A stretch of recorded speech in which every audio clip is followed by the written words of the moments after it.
Hello, BookTube. I have some mail for you on this sunny Friday, a Friday that I am willing to admit, even I am willing to admit, that it is not cold today.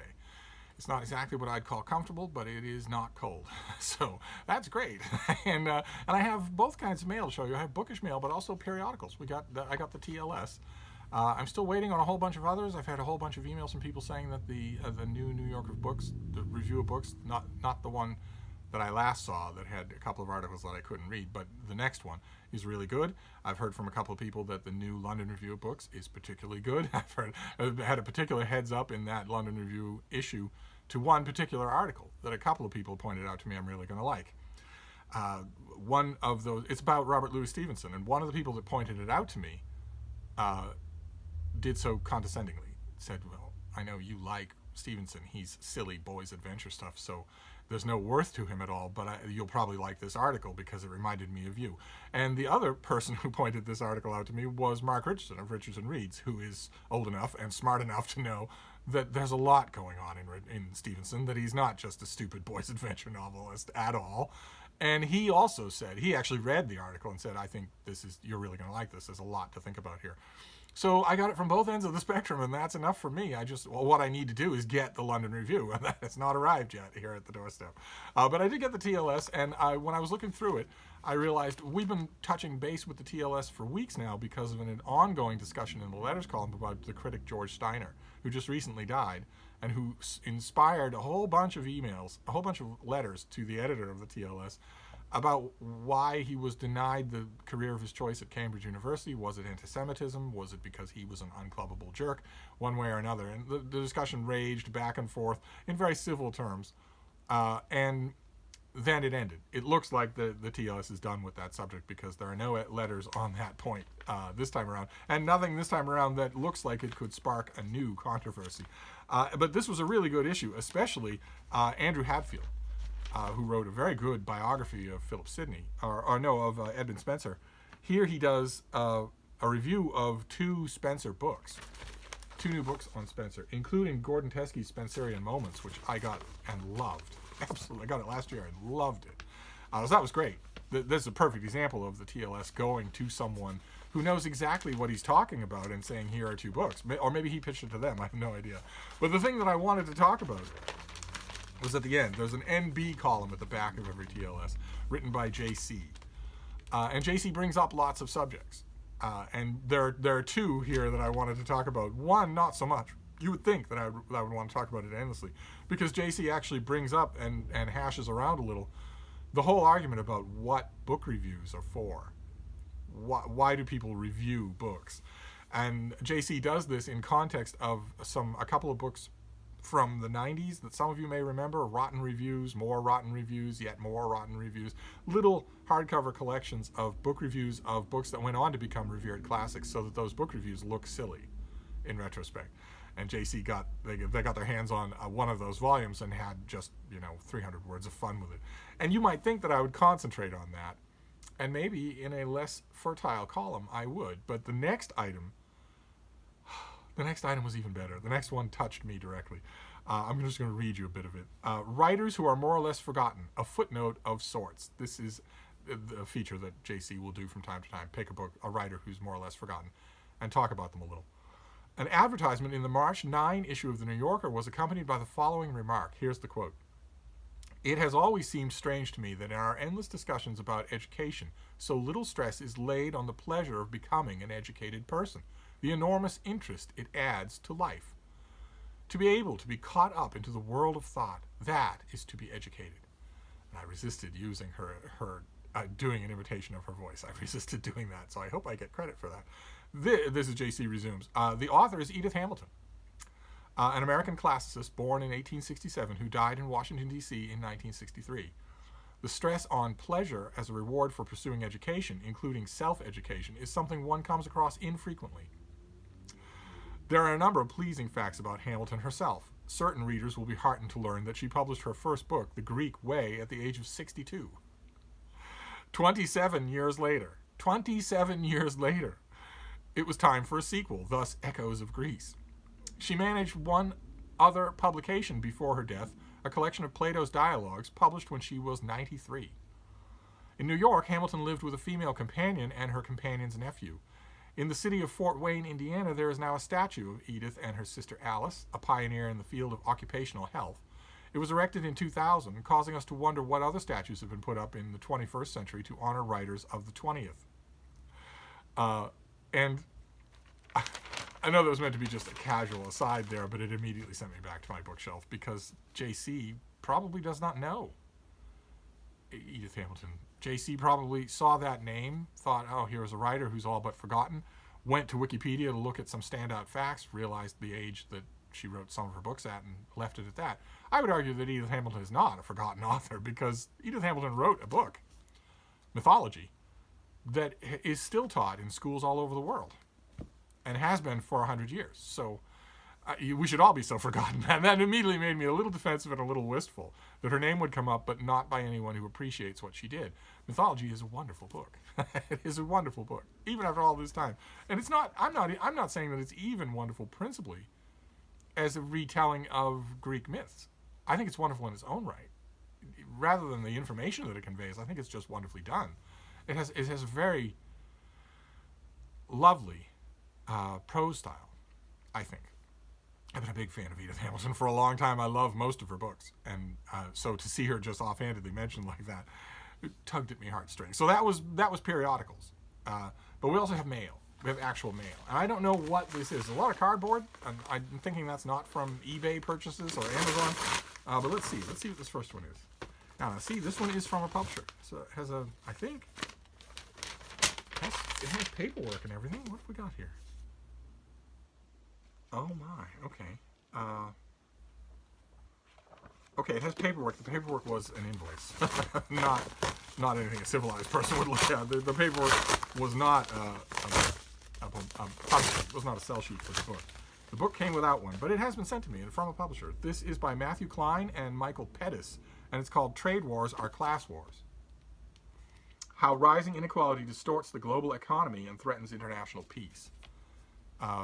Let's see here. What have we got here? Trade disputes are usually understood as conflicts between countries with competing national interests. But as the authors show, they are often the unexpected results of domestic political choices to serve the interests of the rich at the expense of workers and ordinary retirees. Klein and Pettis trace the origins of today's trade wars to decisions made by politicians and business leaders in China, Europe, and the United States over the past 30 years.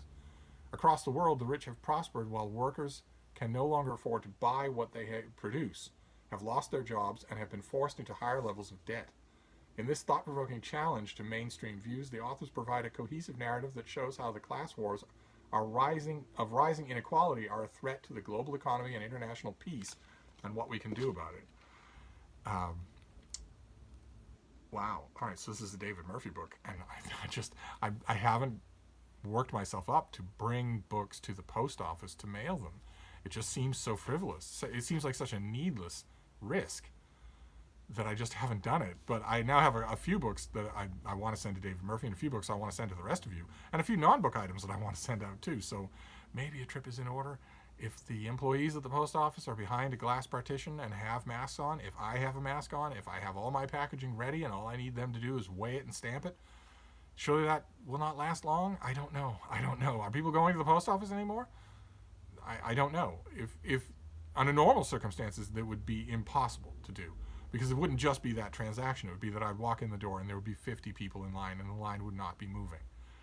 And you can't be in an enclosed space with 50 strangers, even with masks on, for half an hour until you get to the front of the line. So I don't know, one way or another. I'm going to have to figure that out. Because I can't let these things just pile up. I don't know how anything's going to be changed. Massachusetts here America is barreling into a long weekend. Not that that means anything anymore, because nobody's at work. But we're barreling into the weekend that traditionally signifies the beginning of summer.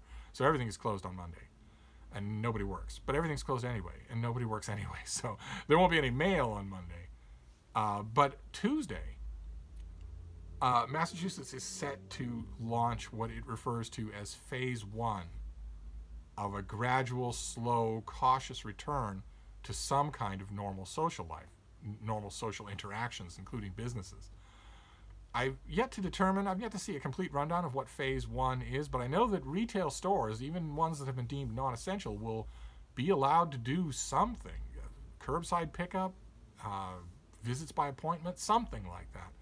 And maybe that means that the level of risk is lower just in general, even in the places that have stayed open, like post office.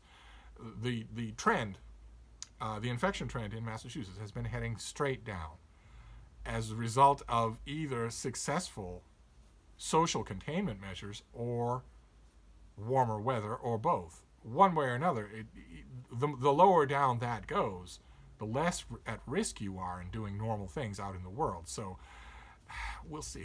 I will start to think about the post office for phase 2 on Tuesday. But let's see what the rest of these are. I'm getting the feeling that none of these are online purchases. These might all be from publishers, which would be great. Yeah, see, this is just sent to me by a publisher and with a pub sheet. Fantastic. The sooner that publishers get back to what they do better, I will like it. The sooner I love book publicists. They're my favorite people in the world. I think they are the unsung heroes of the publishing world. Authors usually have no time of day for them. Their bosses are usually imperious towards them, and yet they do it all. They keep it all going.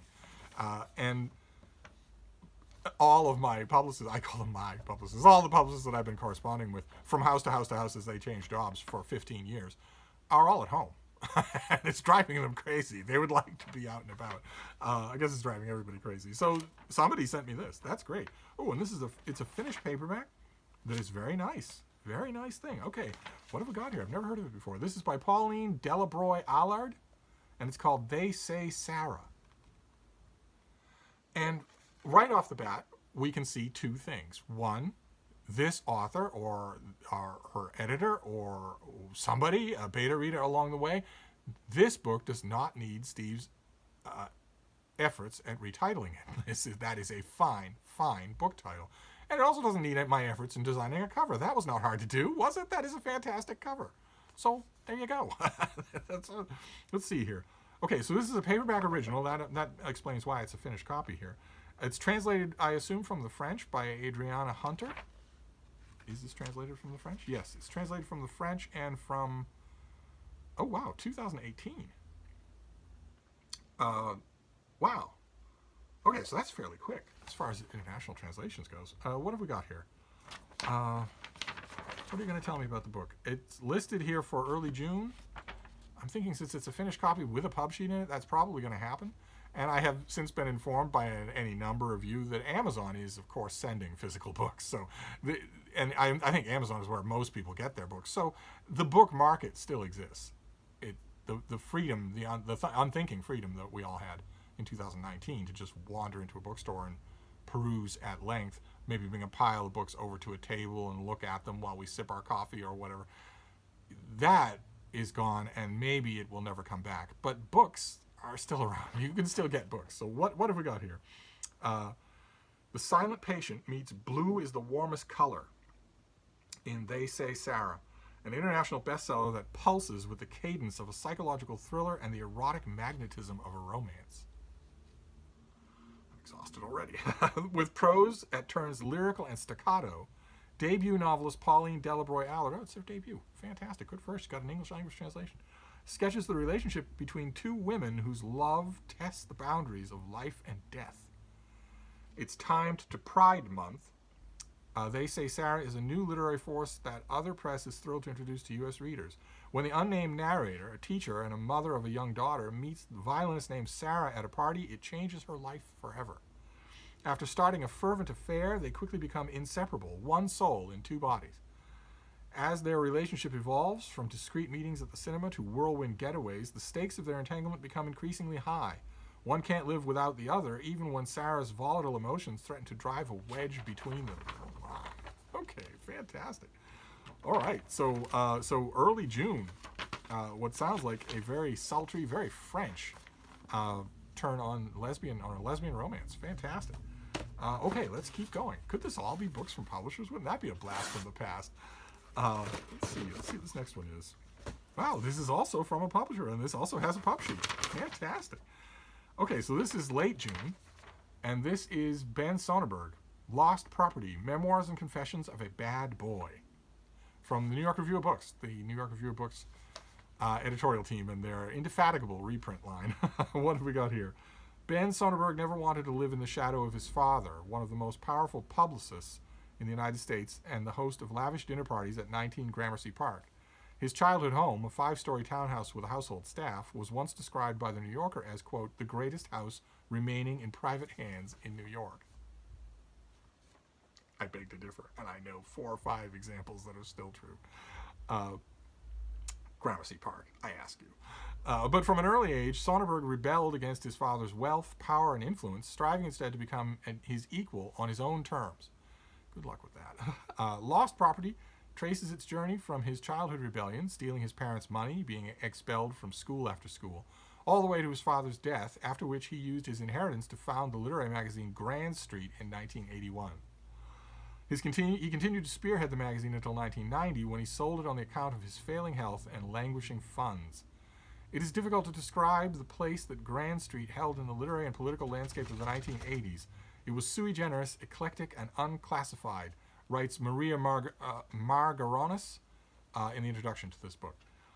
Counted among its contributors were Ted Hughes, Alice Munro, Anne Carson, Raymond Carver, Samuel Beckett, Christopher Hitchens, and the then unknown Amy Willence and Suzanne Mino. Okay, so I'm thinking that I sense one of the reasons why it folded. That's by and large a collection of very bad writers. That's interesting. Grand Street was more than a magazine, more even than a salon. Let's see here. Margaronis continues. It was a means of turning gold to life, converting capital into pleasure. Lost Property is the portrait of a man who both embraced and rebuked his immense privilege with reckless abandon. In this unique memoir, Soderbergh also recounts his aesthetic, sexual, and political education. Here, too, are his sometimes absurd diversions into anarchy and sabotage, as when he reported to both the CIA and East German intelligence during the Cold War. Okay, all right. Touching on a joyful cacophony of subjects, marriage, children, infidelity, debt, divorce, literature, and multiple sclerosis that began developing in his 30s and led to nearly complete paralysis, Soderbergh's characteristic wit and flair come alive on every page of Lost Property. When was this written? How old is this book? 1991. This was written. And New York Review of Books is reprinting it, and it comes covered in blurbs. I, of course, stopped cold on that bit about reporting to East German intelligence services. That means that this man was a traitor. Period. Full stop. Full story. He was a traitor. So I'm not sure what the rest of the book's going to have to tell me. I guess I'll find out. Because one thing is true about New York Review of Books, whether I've said before that their editorial property, their editorial viewpoint does not align with mine at all. Not in the slightest. I could list off the top of my head 50 books from 1991 that I would rather they reprinted. Now, maybe that's just a matter of copyright, but I have a feeling that there are people in their editorial board pulling for this thing. That's okay. That's perfectly all right. The neat thing, part of me thinks, oh, well, gee, I can list this and that book that I wish you to reprint it instead. But another part of me think with that Malaparte book that another part of me thinks, well, it's always an adventure, right? It's always an adventure. Whether I agree with the editorial decisions or not, that is always true, and this will be a perfect case in point. And then we have the last one. It's a box here. There's one other thing I want to show you. It's not exactly mail, but it is news. But first we'll do this thing. What have we got here? Oh, baby, you don't want this, do you? It's a box, baby girl. It's just cardboard. Don't you want paper instead? No? You don't want paper instead? There you go. There you go. No, your eye is fixed on the prize here. All right, well, get the book out of it here. And then you see this. The baby's really impatient. Wow. Oh. She has to bring it over to her blankets so that she can tear it apart there. She does the same thing in the other rooms, too. She has a spot in every room where she brings things. She won't just destroy them where they are. She brings them to where she wants to destroy them. One of the spots in one of those rooms is an old cat bed that the Richardsons, Mark Richardson and his wife, no longer, they got it for their cats, and as usual, the cats were not grateful and didn't use it. And we were up there one time, and it was adorable, and it's adorable thing. It looks like a teddy bear. They said, well, why not take it? Our cats aren't going to use it, and it's perfect size for Frida, and she loves it. Absolutely loves it. It is her home base. She goes to that cat bed out there in order to eat anything unusual, in order to interrogate things, in order to kill things. She brought a housefly there just the other day in order to kill it. She wouldn't kill it on the floor. She brought it over to her cat bed in order to kill it. And the same thing is here. She has a blanket on the floor. I don't know why. I guess for this reason. I put the blanket on the floor just as a reflex, but she would never in a million years sleep somewhere other than with me. Maybe that'll be different if it gets warm. But anyway, what have we got here? We have all right, we almost made it through. But no, this is a gift. This is a present from one of you. Oh, man. Oh man. Okay, I made an observation on an email or in a video a while ago about how much I love the Everyman Library Classic hardcovers. How I just think they're so beautiful, so nice. My favorite hardcover reprint line. No offense to the paperback penguins that I have there. And I guess because you're all locked into quarantine, you have nothing to do with your money and precious little to do with your time, you people started sending me Everyman's Library hardcover editions. And I made a shelf for them right there. And there hasn't been a single dud yet. Every one that has been sent to me has been one that an edition that I really wanted. And boy, oh boy, today's takes the cake, because today's is just that. This is the Everyman Classic of the abridged version of the Diaries of Samuel Pepys. This is edited by Kate Loveman, and it has the cloth bookmark. Oh, this is just beautiful. Fantastic. Tons and tons of footnotes on the bottom of every page. You always like that in a Peeps volume.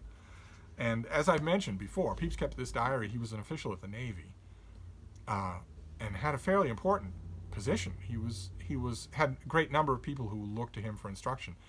And he started to make his way in the world after having been dirt poor and having a whole bunch of relatives who had no money. It's a theme that comes up all throughout. For 10 years, he kept a diary. And it's a theme that comes up. Pepys' diary is remembered for his amorous adventures. He's constantly talking about stooping the maid or lusting after my Lady Castlemaine or some other pretty woman at the opera or the latest Shakespeare play or whatever. But one of the threads that runs throughout here, in addition to that, is him constantly looking at his money. This was not an era of banking or of liquid funds or of paper funds or anything like that. He knew exactly how much money he had in the world. And it mattered to him. He had come from very little money. And in many, many entries throughout this book, he will note, I was doing my sums, or I was adding up, or I was looking at my money, and I have this much money. I am worth this much money. God be praised. He spent generously. It's not like he was, some sort of Scrooge-like miser who just amassed money and looked at it but never did anything with it. He was very generous to his family, very generous to his friends when he could be, very generous to his own hobbies, bought all sorts of musical instruments, bought tons and tons of books, clothing, even the occasional gimcack or gewgaw for his wife. And the reason I mention that is because there are plenty of entries over those 10 years, plenty of them, that can be cut. You've heard me say a million times on this channel how much I distrust abridged editions of canonical works. So first of all, Pepys doesn't have any literary merit at all. He's not a canonical work in that way. He's just invaluable historically. He knew, I think, that his diary would be discovered, but he didn't invest it with any kind of the self-conscious ponciness that, for instance, John Evelyn did to his diary. Instead, this is just Pepys being himself, completely himself, to the point where you're embarrassed for him, and he's not embarrassed, which is an amazing feeling in a primary document. But there were many, many days, any of you keep a private diary, I do, there are many, many days where you're just not feeling it. So you might, if you make an entry for that day at all, it might be, went to such and such, spent this much money. And that's all. That's all you do. And there are unabridged Pepys diaries, many of them, many editions that have every one of those. And there are some unabridged Pepys diaries where every one of those is fully annotated. But to be read for pleasure, there's a huge amount of pleasure to be gained from reading this book. A huge amount. I cannot, if you haven't tried it, I can't really explain what the pleasure is, except that by the time you're done with it, you're going to know Samuel Pepys. You're going to know him. You're not going to feel, I've read the diary of a famous figure in history. I think it's true what historians and biographers say, that we would probably still remember Pepys' name even if he didn't keep a diary. But you're not just going to feel that. You're going to feel like you know him. He's going to irritate you at some times. He's going to amuse you at other times. You're going to finish this book And forever afterwards, he's going to be one of those reference that you have in your head. When you look at something, you think of two friends of yours that they exist in your heads. So they're with you always. You look at something and you say, I wonder what so-and-so would think of that, or this is what so-and-so would think of that. And I think that there are other people than that as well. And some of them are literary, for bookish folk. Some of them are literary. And Peeps will be one of those. You'll look at something and suddenly it will remind you of this person you've never met. And those of you young people out there, I want to tell you something that may appall you, I don't know, or maybe it will please you, which is that those references continue even when the person is long gone. That is one of the weird things about life, is that you will hear those voices in your head long after the person is gone. Sometimes. That happens to me. But even though you will feel that way, you won't get that sensation at all from probably a good, solid third of the entries in Pepys' diary. What I'm saying is, in this case, I do not scorn an abridged edition. Not at all. Far from it. If somebody would ask me, I'm thinking about reading Pepys' diary, I would say, great, here are 5 good abridgments. This would be one of them. Here are 5 good abridgments that you can read. You need good footnotes, so you know what Pepys is talking about. Because even in the really good entries, you're still going to need historical background. But you don't need to read every entry. Not at all. Not in the slightest. I don't have an unabridged Pepys here. I don't think I would have an unabridged Pepys. I have from time to time, and I never looked at it. The abridgments, anybody who loves this book, who loves the Diary of Samuel Pepys, and it has lots of fans, it casts a spell, so you might become one of them. But anybody who's read this will know right away, with almost no disagreement, what entries should be included and what entries shouldn't be. The only difference will be in how many pages you have to deal with. So if your publisher says, I'm going to put together a 900-page edition of Pepys, then you will ratchet your criteria accordingly. If a publisher says, I have a little illustrated life in the time of Pepys thing that I'm going to do, it's just 200 pages, pick the entries, then you'll ratchet it down to fit that requirement. But my point is, Pepys scholars and Pepys aficionados who aren't scholars would all make virtually the same choices at each of those page lengths. So the only differences in these volumes is really the page count. And I have had this from time to time. No idea why I got rid of it, and now one of you has sent it to me. And this, I talk all the time about book temptations on this channel. I've got work to do. I've got stuff to do. I can't fall into book temptations. But this is a different order of magnitude altogether. So before this goes on that shelf, I'm going to do a lot of reading. I'm just going to spend some time with Samuel Pepys. But then there's one other thing I wanted to show you. It's not exactly in the mail. I have it here on the nightstand. Because I was walking the Bean yesterday, and I was noting how overheated she was getting. That we're going to have to deal with that for the summer. She really overheats. And she doesn't acknowledge it. It'd be different. I mean, my Basset Hound Lucy overheated as well. But the minute she even started to overheat, she wanted to turn the ship around and head back home to shade and to laying on the floor like a bear rug. Whereas Frida is at that point, or maybe she's always going to be like this, where I can look at her and see, you're having trouble. But she just wants to keep barreling along. That's going to be difficult. That's always difficult. That's a parental type thing. You parents of human children will know that a lot better than I do, because that means I'm going to have to make her do things she doesn't want to do. And that's always rough. I'm a pushover for that sort of thing. But we were out on our walk, and we came across one of those little free libraries. You probably have them wherever you are, even if you're not in America. These little things, little boxes, some of them very ornate, where a person stocks them and restocks them. Oh, baby, did you hear me talking about you? I was just talking about our adventure. We were out and about. Yes, we were. We were out and about. We were looking around. See who's out, who's doing what. You were getting very hot and bothered. You were. Oh. But we came across one of those little free libraries, and I looked at it and I thought, not really anything here that interests me. And then right next to it, on the steps of the house where the little free library was, there were loads and loads more books. Just on the stairs. Just they wouldn't fit in the little free library. The person obviously wanted to put them out. And I found one there. It was not only a concession, something that I'd take it if it was free, but something that I'd have paid $5 for at the Brattle. Because it's not just the book, it's the edition. And it's this, The Flowering of New England. In this this is a modern library giant. With this, there's the stereotypical New England town on the cover. I've never seen this edition. Imagine that, how nice this is. It already has the plastic covering on it, so that the cover's not going anywhere. Just lovely, and this is a fantastic book. won the Pulitzer Prize and richly deserved it. It was it's just a fantastic piece of narrative history. And the minute I saw it, I realized that I don't have a copy. I must have given away. I had a crappy naked hardcover in terrible shape, dirty and bent. I must have given it to somebody, or maybe just it got lost in some move, or I threw it out, or whatever. This is one to keep. This is actually going to come in this room, and I just found it on the steps of a house. So there you go. That is the mail plus one. So we have The Flowering of New England.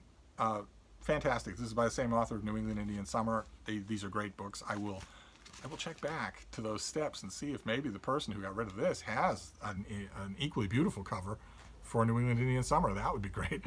Then the Diary of Samuel Pepys in an Everyman's or a Modern Library hardcover abridgment. Lost Property, Ben Sonnenberg's memoir from the New York Review of Books. Let's see here. They Say Sarah by Pauline Delabroy Allard. Debut novel, a torrid lesbian love affair. Sounds really good. And Trade Wars or Class Wars. A new nonfiction book coming out in June about the massive widening gap in income equality. So a whole stack of books. A lot of mail, but also one that isn't, to tide us over. So there we go. We'll see if we get any mail tomorrow, but there'll be none. I'd be willing to bet there'll be none on Sunday, and there'll be none on Monday, because Monday is a holiday here. So that's a lot of fun. It's a lot of fun anyway. The thing that really picks me up about this is that 3 of these books were sent under ordinary circumstances from publishers. And that is great. I would like that to resume. So I'm going to wrap this up, but I'll be back. Thank you, BookTube.